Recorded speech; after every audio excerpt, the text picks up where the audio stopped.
Room on the Broom, a Julia Donaldson classic. We're big fans of Julia Donaldson, aren't we? You know, the Gruffalo, the Zog series. There's, oh my goodness, The Smartest Giant in Town, A Squash and a Squeeze. I bet you could think of a ton of Julia Donaldson books. This one, Room on the Broom. They've made this one into a BBC cartoon, haven't they? So it's on iPlayer. So if you enjoy this and you haven't seen it online, go and have a look on iPlayer, because I know they have Room on the Broom for you to watch. It's a good one around Halloween time. It's all about a witch. Here she is on her broomstick with a very smiley cat. The witch had a cat and a very tall hat and a long ginger hair which she wore in a plait. How the cat purred and how the witch grinned as they sat on their broomstick and flew through the wind. But how the witch wailed and how the cat spat when the wind blew so wildly it blew off her hat. Oh no.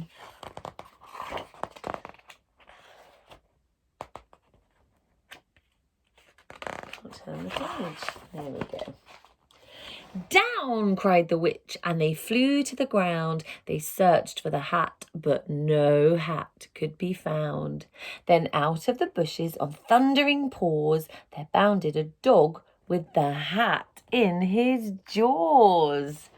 He dropped it politely, then eagerly said, as the witch pulled the hat firmly down on her head, I am a dog as keen as can be. Is there room on the broom for a dog like me? Yes, cried the witch, and the dog clambered on. The witch tapped her broomstick, and whoosh, they were gone. Oh, look.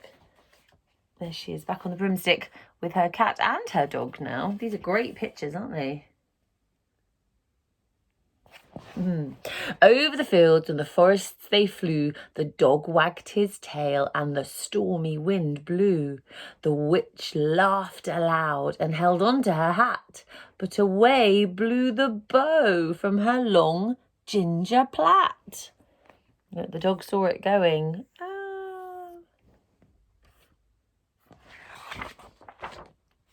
Down, cried the witch, and they flew to the ground. They searched for the bow, but no bow could be found. Then out from a tree, with an ear-splitting shriek, there flapped a green bird, and with the bow in her beak. She dropped it politely and bent her head low, then said, as the witch tied the plait in a bow, I am a bird as green as can be. Is there room on the broom for a bird like me? Yes, cried the witch, so the bird fluttered on. The witch tapped the broomstick, and whoosh, they were gone. Oh dear, look at the weather now. It's got very, very rainy. Over the reeds and the rivers they flew. The birds shrieked with glee and the stormy wind blew. They shot through the sky to the back of beyond. The witch clutched her bow, but let go of her wand. Down, cried the witch, and they flew to the ground. And they searched for the wand, but no wand could be found. Who do you think's going to find the wand? There's a little clue right in that water. Who's going to find it? Then all of a sudden, from out of a pond leapt a dripping wet frog and a dripping wet wand. He dropped it politely, then said with a croak, as the witch dried her wand with the fold of her cloak, I am a frog as clean as can be. Is there room on the broom for a frog like me? Yes, said the witch, so the frog bounded on. The witch tapped the broomstick and whoosh, they were gone. Over the moors and the mountains they flew. The frog jumped for joy and the broom snapped in two. Do you think it was a bit too full up? Down fell the cat and the dog and the frog. Down they went tumbling into a bog. The witch's half broomstick flew into a cloud, and the witch heard a roar that was scary and loud. Can you remember why? What's scary and loud? The dragon. I am a dragon as mean as can be, and I'm planning to have witch and chips for my tea. No, cried the witch, flying higher and higher. The dragon flew after her, breathing out fire. Help, cried the witch, flying down to the ground. She looked all around, but no help could be found. The dragon drew nearer and, licking his lips, said, maybe this once I'll have witch without chips. Careful, witch, he's behind you. But just as he planned to begin on his feast, from out of a ditch rose a horrible beast. Have a really close look at the horrible beast that's come out of all the mud. Do you recognise it all? It was tall, dark and sticky, and feathered and furred. It had 4 frightful heads. It had wings like a bird. And its terrible voice, when it started to speak, was a yowl and a growl and a croak and a shriek. It dipped and it squelched as it strode from the ditch, and it said to the dragon, buzz off, that's my witch.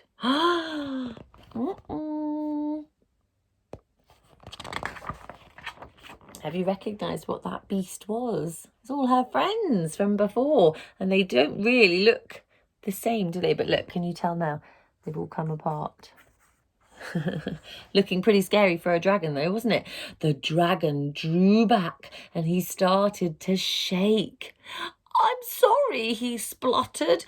I made a mistake. It's nice to have met you, but now I must fly. And he spread out his wings and was off through the sky. Then down flew the bird, and down jumped the frog, and down climbed the cat, and phew, said the dog. And thank you, oh, thank you, the grateful witch cried. Without you, I'd be in that dragon's insides. That was nice, wasn't it? Well, then she filled up her cauldron and said with a grin, find something, everyone, throw something in. So the frog found a lily, and the cat found a cone, and the bird found a twig, and the dog found a bone. And they threw them all in, and the witch stirred them well, and while she was stirring, she muttered a spell. Iggity, ziggity, zaggity, zoom. Then out rose... What do you think before I turn over? What do you think is going to come out of there?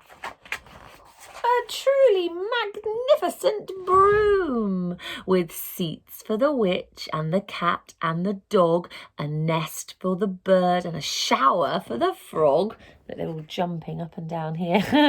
And here they are, zooming off on their broom. Yes, cried the witch, and they all clambered on. The witch tapped the broomstick and whoosh, they were gone. That looks amazing. Look, they've got like armchairs and having drinks. Look like they're at the cinema. I wonder where they're going to go. And the last little page just has all the things that she kept dropping from that broomstick ride at the beginning. Did you like that story? If you have any Julia Donaldson books at home, why don't you go and dig them out? They're always great to read. Good to see you. Happy story time. See you next time.